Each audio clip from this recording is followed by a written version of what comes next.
মন্তব্য করেছিলেন যে এই যে জীবনে আমার এত দুঃখ, এত যন্ত্রণা, এত কষ্ট আমার এসেছে, কিন্তু ভেতরে ভেতরে আমি ছিলাম নির্মম।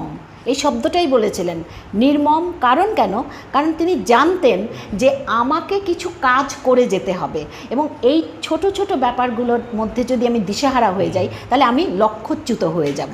সেটা তিনি হননি, এবং হননি বলেই আজকে বলা যেতে পারে বাঙালি জাতি, ভারতবাসীর মানে বলা যেতে পারে তিনি দিকচিহ্ন হয়ে রয়েছেন। তাকে অনুসরণ করেই আজও পর্যন্ত কিন্তু আমরা সামনে এগিয়ে চলেছি। যখন বললেন তখন আপনি দীর্ঘদিন শিক্ষকতার সঙ্গে যুক্ত ছিলেন, তার পরিপ্রেক্ষিতে এই মুহূর্তে শিক্ষা ব্যবস্থা নিয়ে যে চলছে আমাদের দেশে এখন, বা এক সময় মনে হয় না এই যে শিক্ষা সংস্কারে যে রবীন্দ্রনাথের যে চিন্তাভাবনা, নিশ্চয়ই পাশ্চাত্যের একটা ছোঁয়া ছিল, কিন্তু শান্তিনিকেতন একটা নতুন দিশা দেখিয়েছিল, কিন্তু কোনো অবস্থাতেই তিনি